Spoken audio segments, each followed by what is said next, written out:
कि ये सवाल बेसिकली आपको जय शाह के पिताजी से पूछना चाहिए। सिंपल, एक लाइन में पूछना चाहिए कि आप देश के गृह मंत्री हैं, मामला लॉ एंड ऑर्डर का है।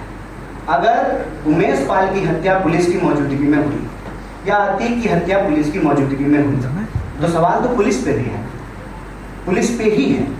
और देश के गृह मंत्री को, प्रधानमंत्री को, उत्तर प्रदेश के मुख्यमंत्री से सवाल पूछा जाना चाहिए और गृह मंत्री से तो खास करके ये सवाल पूछा जाना चाहिए। मुझे नहीं लगता है क्या कि आप जो है गलत व्यक्ति से सही सवाल पूछ रहे हैं। और गलत व्यक्ति हम इसलिए कह रहे हैं कि ये सवाल बेसिकली आपको जय शाह के पिताजी से पूछना चाहिए। सिंपल, एक लाइन में पूछना चाहिए कि आप देश के गृह मंत्री हैं, मामला लॉ एंड ऑर्डर का है।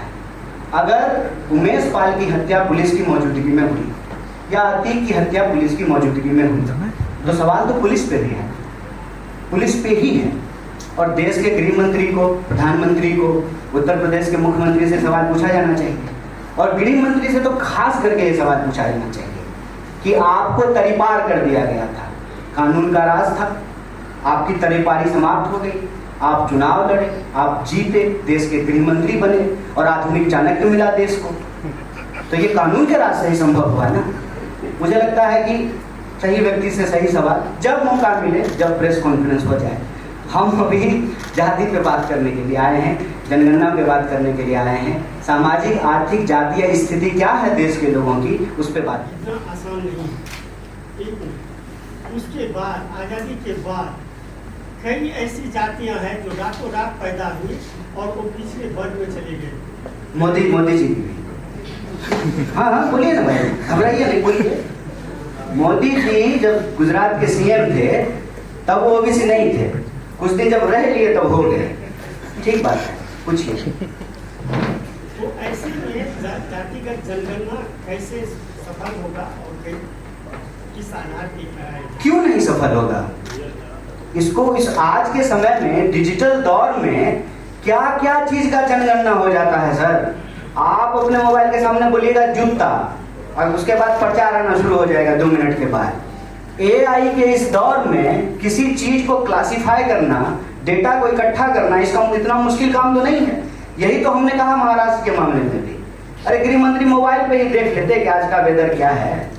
अगर हीट वेव आने की संभावना है तो कार्यक्रम दोपहर की वजह शाम को हो जाता। आज जो आप जटिलता का प्रश्न उठा रहे हैं ना, उस जटिलता को टेक्नोलॉजी ने रिजॉल्व कर दिया है। अब आप किसी भी कॉर्पोरेट ऑफिस में चले जाइए, सारा डेटा है उनके पास। किसी भी कॉर्पोरेट कंपनी के पास चले जाइए, सारा डेटा है उनके पास। आपकी जो उम्र है ना, उसी के हिसाब से जो है आपको ऐड आएगा और आप जो देखेंगे उसी के हिसाब से आपको वीडियो भी आएगा। आज के डेट में ये सब कोई मुश्किल काम नहीं है।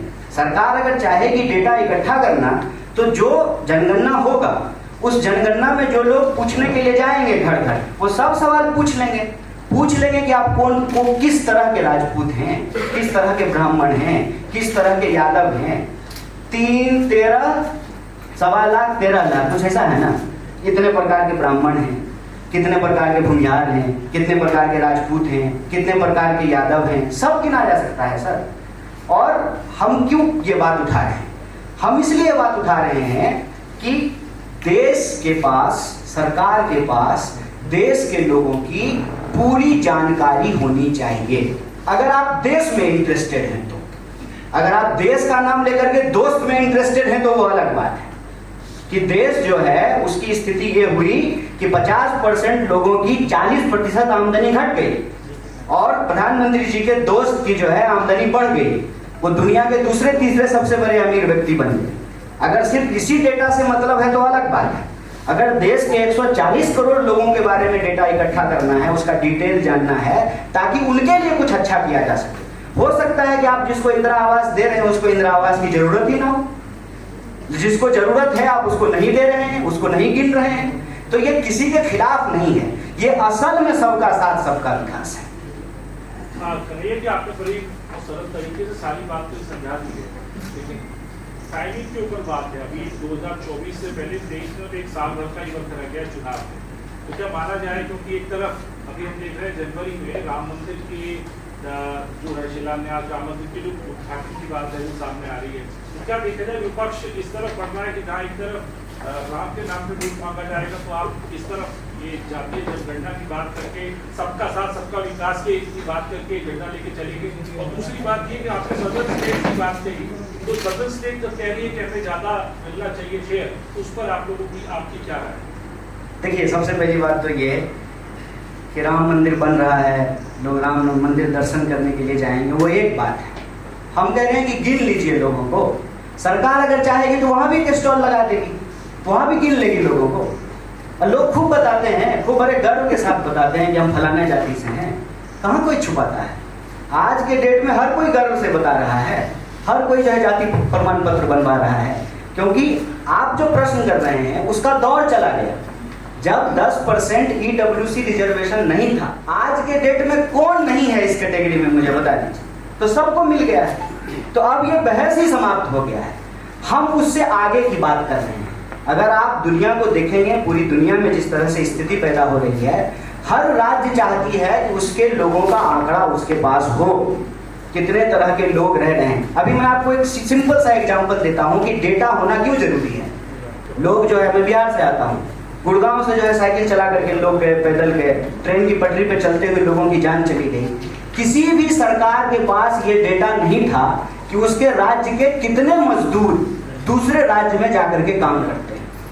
किसी भी राज्य के पास ये आंकड़ा नहीं था। अगर ये होता तो आपको नहीं लगता है कि इस पेंडेमिक की सिचुएशन में वहां लोगों को रेस्क्यू करना, वहां से लोगों को निकाल करके अपने घरों तक पहुंचाना आसान होता? मैं जो बात कह रहा हूं उसमें खाली विपक्ष की राजनीति नहीं है। भारतीय राज्य को हम और कैसे मजबूत बना सकते हैं और कैसे बेहतर बना सकते हैं, ये कामना है।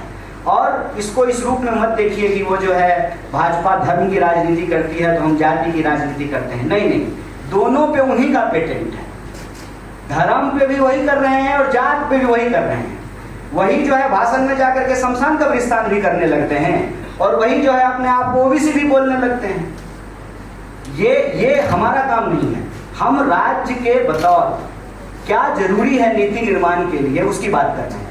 और कांग्रेस पार्टी ऐसा समझती है कि राज्य के पास आंकड़ा होना चाहिए। आप जानते हैं कि सरकार आज जो है पीठ थपथपा रही है आधार को लेकर। आधार की शुरुआत यूपीए के दौरान की गई और आधार जो है हर जगह मैंडेटरी कर दिया गया है। किसी भी राज्य के लिए, अमेरिका हो, लंदन हो, यूरोप हो, कहीं की भी बात कर लीजिए, सरकार के पास आंकड़ा होना चाहिए।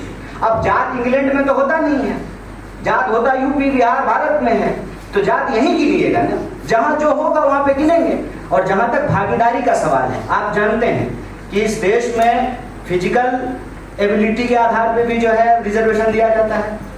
अब जो है इकोनॉमिक आधार पे भी दिया जाने लगा है, जाति के आधार पे भी दिया जाता है, क्षेत्र के आधार पे भी होता है। हर तरह की जो है भागीदारी दी गई है ना, जिसको कहा गया है एफर्मेटिव एक्शन। एफर्मेटिव एक्शन का मतलब ये नहीं होता है कि आपका मोटरसाइकिल जो है वो 1 लीटर में 50 किलोमीटर का एवरेज देता है तो आपका पंक्चर नहीं कर देना है टायर। जिसका 10 ही एवरेज दे रहा है ना, उसमें कार्बोरेटर बढ़िया लगा देना है कि थोड़ा एवरेज बढ़ जाए। ये होता है एफर्मेटिव एक्शन। इसको इस तरह से ना पिच किया जाए कि एक के खिलाफ हम दूसरे के लिए कुछ कर रहे हैं। धर्म और जाति को एक दूसरे के खिलाफ पिट नहीं कर रहे हैं। क्योंकि एक बात बताइए, इस देश में कौन सा ऐसा धर्म है जिसकी जाति नहीं है? बताइए। इस देश में अगर कोई पैदा हुआ है तो उसका कोई धर्म भी होगा और उसकी कोई जाति भी होगी। ये अलग अलग बात नहीं है, इसको अलग अलग मत कीजिए। ये योगी जी की चालाकी है 80-20।